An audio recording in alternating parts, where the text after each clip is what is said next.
La ilaha illallah, tiada Tuhan selain Allah, jangan sembah kecuali Allah. Ternyata masyarakat umumnya menolaknya. Bahkan penguasa waktu itu, rezim istilah sekarang, menyuruhnya untuk membunuh. Ajaran sesat ini anak muda, cari mereka, kejar, bunuh mereka. Akhirnya anak muda ini yang 7 berusaha menyelamatkan diri. Larilah mereka mencari persembunyian, meninggalkan daerah tempatnya berdakwah. Dikejar, tapi dengan izin Allah selamat dari pengejaran. Dilempari, ada satu binatang yang mengikutinya, anjing. Dia setia, kemana saja anak muda ini pergi, dia ke situ. Akhirnya mereka masuk ke dalam gua, tidur. Dan sebelum dia tidur, dia berdoa, "Ya Allah, lindungi kami dari orang-orang jahat. Ya Allah, selamatkan jiwa raga kami dari orang-orang jahat." Lalu mereka tidur. Tidurlah. Beberapa lama kemudian bangun.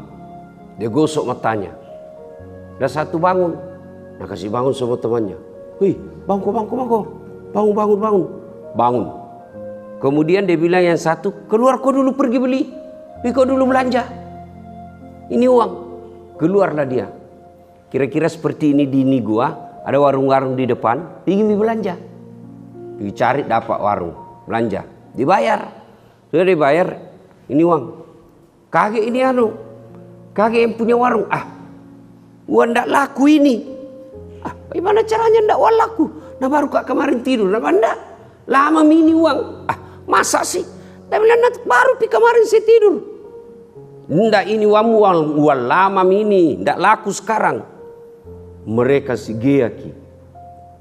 Akhirnya ditanya, ada yang mengatakan, "Berapa lama ki tidur memang ini? Pulang ikan tidak lakuannya. Berapa lama ki memang ini tidur?" Nah bilang, "Tidak, baru pi kemarin." Nah bilang, "Tidak." Nah bilang yang satu, "Lama kayaknya." Nah bilang, barang tidak masuk akal." Mereka berdebat. Ternyata berapa lama mereka tidur, Pak? Ada yang tahu berapa lama tidur? Ibu-ibu, berapa lama tidur, Bu? 2 minggu? 2 minggu? 2 minggu atau 3 minggu? Berapa, Ibu? 309 tahun. 3 abad, Pak. 309 tahun tidur. Tidak pernah bangun-bangun. Pernah kita tidur di sini 2 hari 2 malam tidak pernah bangun. Kecuali pingsan kita, pukul piring istri tak pak. Allahu Akbar. 309 tahun tidur, tidak masuk di akal. Tapi kalau Allah yang mau, terjadi. Kalau bapak ibu tidak percaya ini cerita, berhenti makin jadi orang Islam. Kenapa? Ada kisahnya dalam Quran. Kisah apa namanya, Dek? Apa? Ashabul Kahfi. Pelajaran pertama. Nanti di sorga, ini mau masuk surga. Diceritakan dalam hadis, Allah perintahkan salah satu golongan orang yang junti kelompok yang awal-awal masuk surga, Ashabul Kahfi.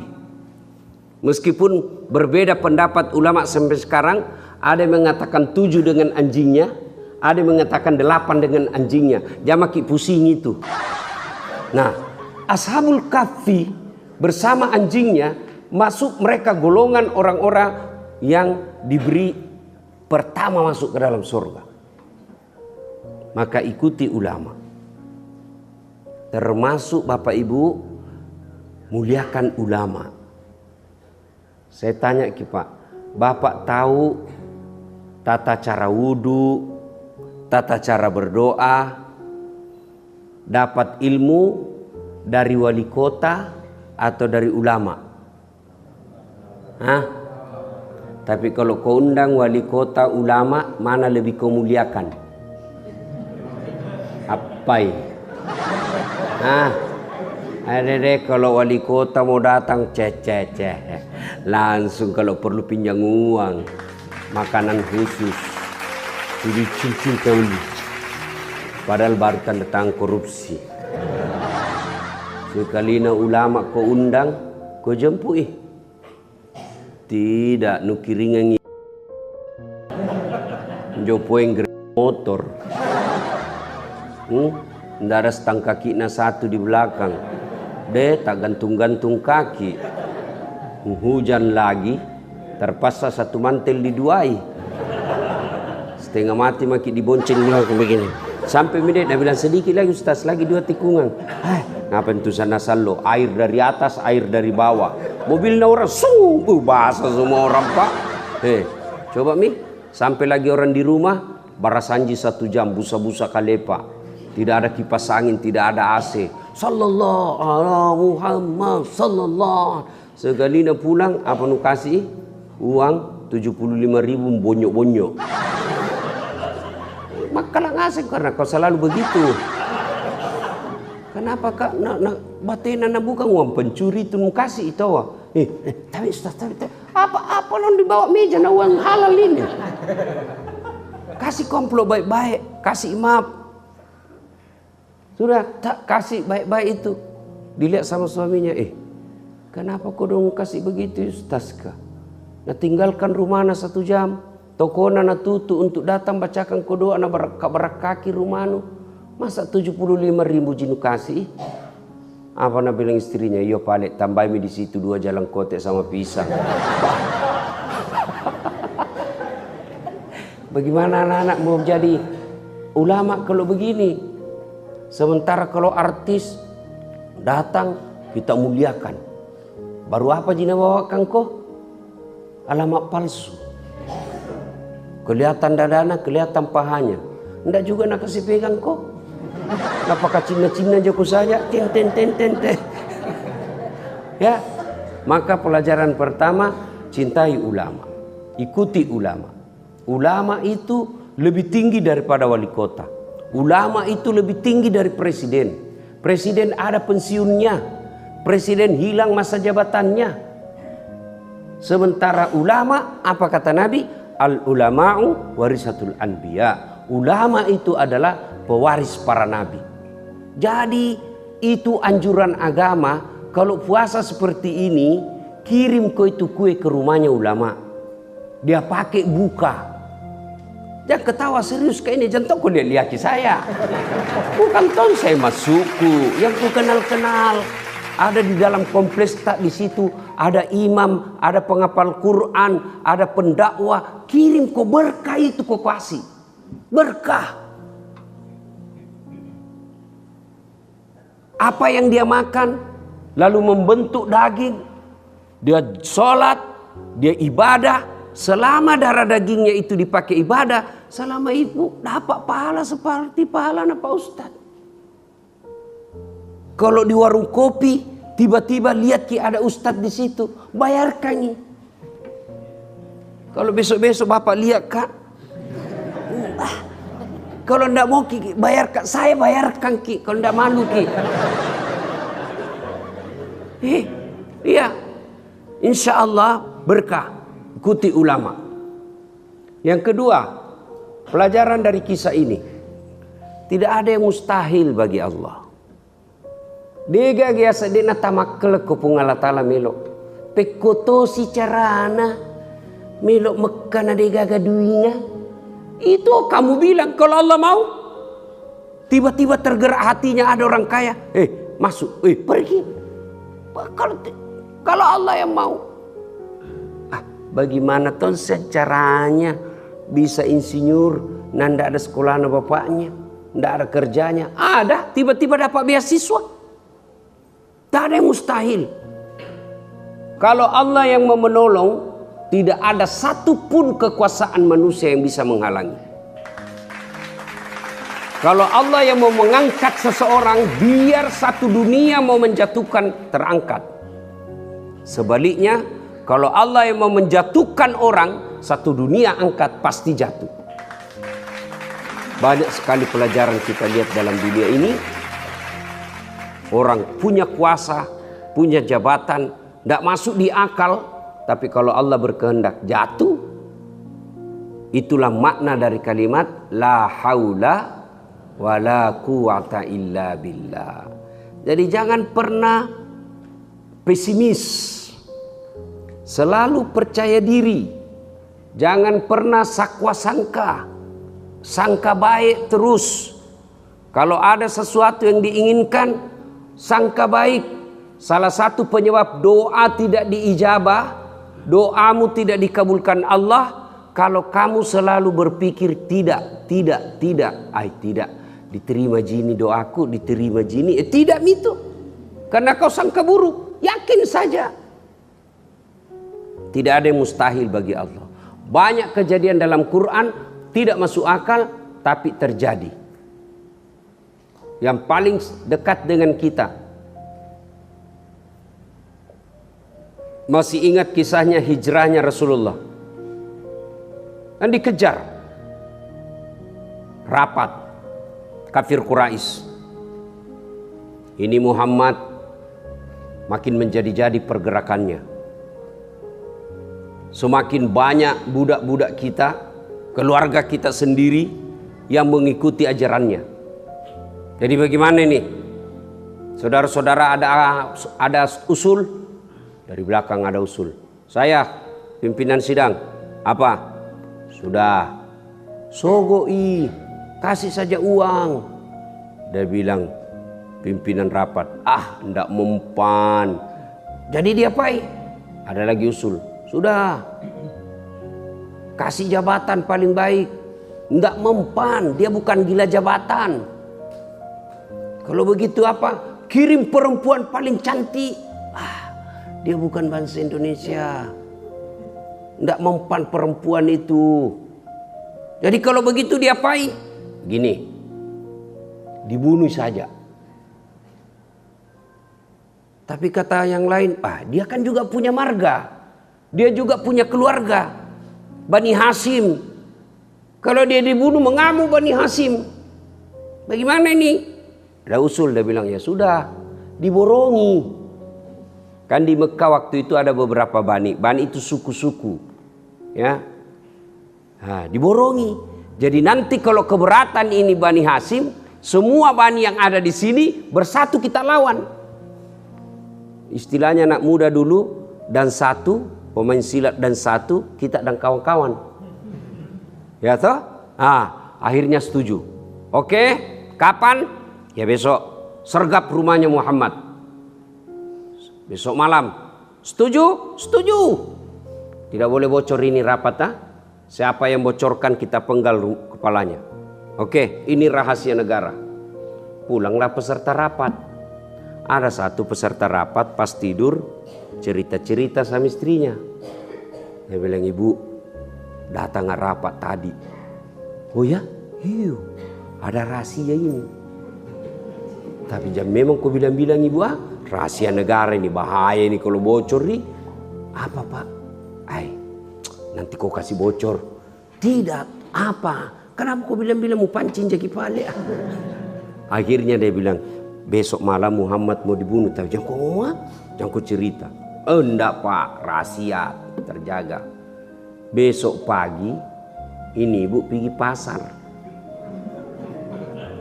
Pergi nak kasih temannya. Apa? Rahasia. Jangan kau ngomong-ngomong. Iya, apakah? Tapi jangan kau ngomong. Iya, apa? Sebentar malam Muhammad mau dibunuh. Wah, iya kah? Iya. Tapi rahasia, jangan kau ngomong. Iya, ndak aman. Pulang ini, nak kasih tahu juga tetanggana. Sini kau dulu. Apa? Ada rahasia. Jangan kau ngomong-ngomong. Yang tadinya ada rahasia, jangan kau ngomong-ngomong, ngomong semua orang. Itulah perempuan kalau kena dapat dikasih rahasia. Maka bapak-bapak kalau ada rahasia jangan lalu kasih tahu istrimu. Biar sumpah-sumpah jangan kau percaya, pasti bocor. Itulah kenapa dalam Quran kalau laki-laki bersaksi cukup 1 orang. Quran. Tapi kalau perempuan harus 2 orang. Kalau saksinya laki-laki 1 cukup. Kalau perempuan harus 2. Kenapa? Karena memang kadang perempuan susah pegang rahasia. Ya, berapa banyak kisah-kisah gara-gara perempuan suami hancur. Nah, itu kekurangannya perempuan. Pacari, pacala, pacala-cala. Nah sudah, akhirnya dikepung rumahnya Rasulullah. Dikepung. Nah, ternyata Rasul juga tahu. Dari mana Nabi tahu? Intelnya Allah. Malaikat. Muhammad, hati-hati, akan ada penyerangan sebentar malam. Ganti korek di kopi. Nah, disergap. Wah, dikepung. Nabi diperintah untuk membaca 1 ayat, lalu keluar, tidak ada yang bisa melihatnya. Ada yang tahu ayat itu? Ada yang tahu? Ku kasih hadiah. Karena banyak sekali kita semua jadi tidak cocok. Ya, ada. Mana itu? Ada anak kecil. Kasih hadiah. Ya. Siapa yang bisa hafal itu ayat? Ibu-ibu angkat tangan. Apa ibu? Ya.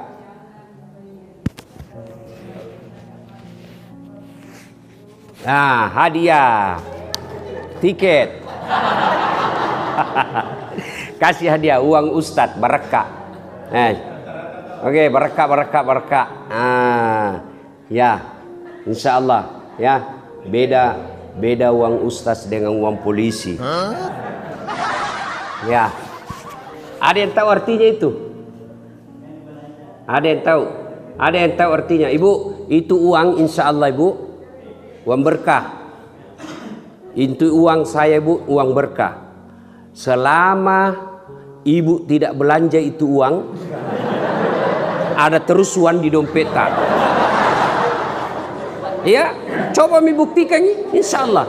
Selama kita tidak belanja-belanjai, ada terus uang tak di dompet. Itu berkah itu uang itu. Ya, Bapak saudara-saudara sekalian, itu ayat tadi yang Nabi baca. Kurang lebih terjemahannya di depan mereka, di belakang mereka, di kiri kanan mereka, seolah-olah ada dinding. Tertutup mata mereka, seolah-olah ada dinding. Nabi lewat, tidak ada yang bisa melihatnya. Coba. Ini biasa nak baca mahasiswaku kalau ada rahasia lalu lintas. Lebih baik adik habis saya. Lewat.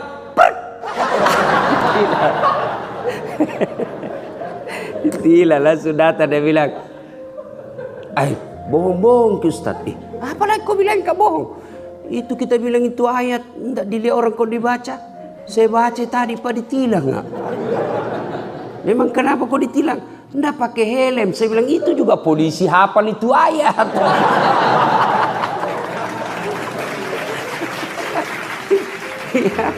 Nah, Nabi lewat, tidak ada satupun yang bisa melihatnya. Pas sudah jauh, baru Abu Jahal bangun. Bangun Abu Jahal, dia kasih bangun semua anggota. Cepat kok. Begini matanya terbelalak, tidak ada dilihat. Pas masuk Abu Jahal, dobrak pintu rumah Rasulullah, didapatnya Ali bin Abi Thalib. Di tempat tidurnya Nabi.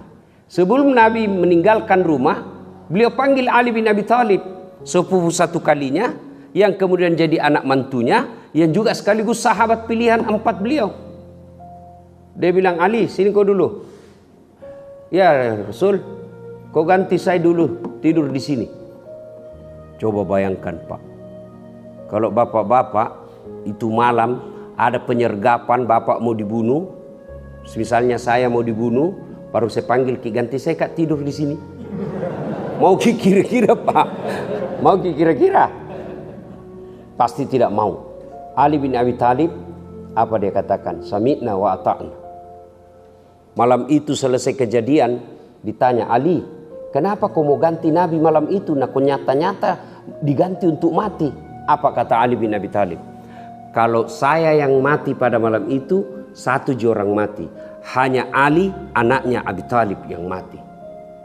Tapi kalau Muhammad yang mati pada malam itu, roh kebenaran, cahaya kebenaran, dinul Islam akan hilang di muka bumi. Lebih baik saya mati daripada Rasulullah Muhammad SAW. Begitu ku anak muda. Jangan kau kalau cewek, gunung kan ku daki, lautan ku seberangi, minum kopi aja kau tiup. Panas saja kopi kau balak mi, ya. Nah, akhirnya disergap, ditarik Ali dari tempat tidurnya. Aina Muhammad? Mana Muhammad? Saya juga tidak tahu.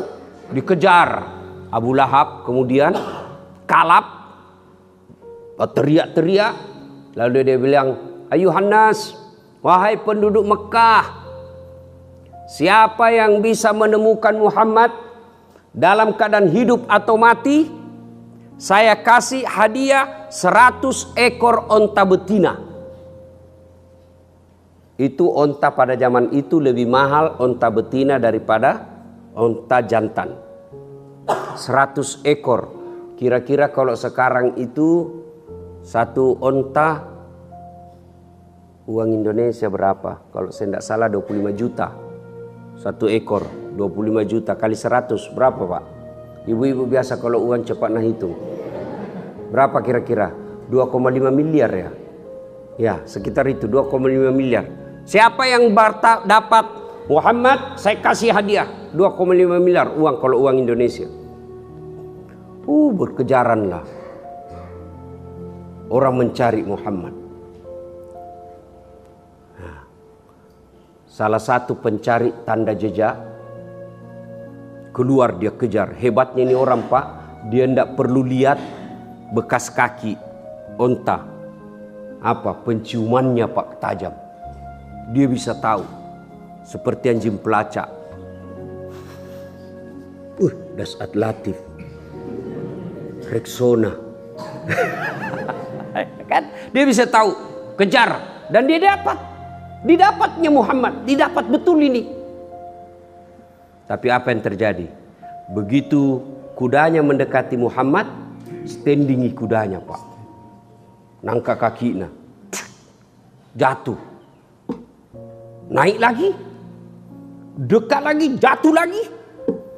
Dia coba ketiga kalinya, dia mau naik lagi kudanya, jumping lagi kudanya, jatuh lagi. Langsung dia bilang, bukan orang sembarang ini. Ada orang dilindungi Allah ini. Akhirnya dia berkata, Abu Bakar.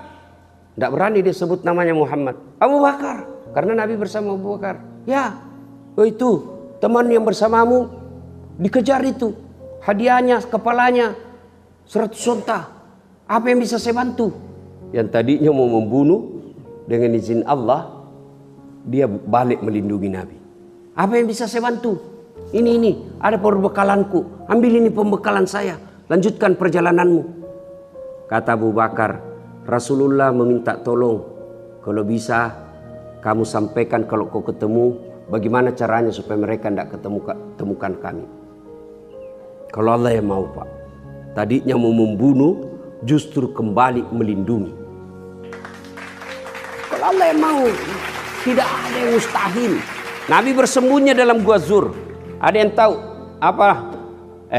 Gua Zur, bersembunyi itu dalam Gua Zur. Itu Gua Zur Pak, kalau dilihat dari luar, begini orang sembunyi, pasti kelihatan orang di dalam. Pasti. Karena tidak jauh itu ke dalam itu Gua Zur. Biasa kalau orang pergi umroh, itu dibawa keliling ditunjukkan. Kalau dulu-dulu masih bisa orang naik, sekarang tidak bisa. Dekat. Nah, dikepunglah itu Gua Zur. Didapat itu gua sama ini Abu Lahab, Abu Jahal dan kawan-kawannya. Mengintip. Abu Bakar tak tenrin nih. Gemetar Abu Bakar. Abu Bakar Nabi katakan, Abu Bakar la tahzan. Abu Bakar jangan kau takut. Innallaha ma'ana. Allah bersama kita. Tenang kau. Karena Abu Bakar bilang, mati maki, didapak maki. Tombak maki ini, tombak maki. Dengan mantap Nabi katakan, Abu Bakar, la tahzan, innallaha ma'ana. Jangan kau takut, Allah bersama kita. Akhirnya apa? Allah turunkan pasukannya. Bukan ababil, bukan malaikat, tapi apa? Laba-laba. Bahasa Paris, Perancis, spider, bukan Spiderman. Tahu jaki laba-laba? Garangkang. Iya toh? Pernah lihat sarang laba-laba? Pernah lihat sarang laba-laba? Itu biasanya kalau mulai lebaran dibasmi. Rumah dibersihkan dari sarang laba-laba. Ya, itu sarang laba-laba. Ambil pulpen, kasih di atas sarang laba-laba, pasti rokoyak, pasti robek. Begitu rapuhnya. Tapi apa yang terjadi? Kekuatan laba-laba yang sangat rapuh mengalahkan tentara pilihannya Abu Jahal. Apa Nabi bilang Abu Jahal? Tidak mungkin ada orang di dalam sini. Kalau ada orang di sini pasti robek ini sarang laba-laba. Mengintip terbang burung merpati. Nabi tojo, tidak mungkin ada manusia. Pergi mereka 3 hari 3 malam dalam gua Zur. Lanjutlah perjalanannya. Kalau Allah ingin menyelamatkan orang, Pak, kalau Allah yang mau menolong kita, pasti ada cara. Tidak ada yang mustahil. Maka yang jadi persoalan buat kita, bagaimana supaya Allah menolong kita. Cara supaya Allah menolong kita, banyak mendekatkan diri kepada Allah Subhanahu wa taala. Dan bulan inilah tempatnya Allah paling dekat dengan hambanya. Maka sia-sia orang yang memasuki bulan suci Ramadan tidak memperbanyak amal-amal kebaikan. Yang diberi kuasa, kemampuan untuk ngaji-ngajilah target. Yang sudah kabur-kabur matanya, tidak punya duit untuk beli kacamata, sikirlah dengan cara yang lain. Ucapkan subhanallah, subhanallah, subhanallah. Subscribe. Jangan lupa subscribe. Jangan lupa subscribe. Jangan lupa subscribe. Subscribe. Jangan lupa subscribe.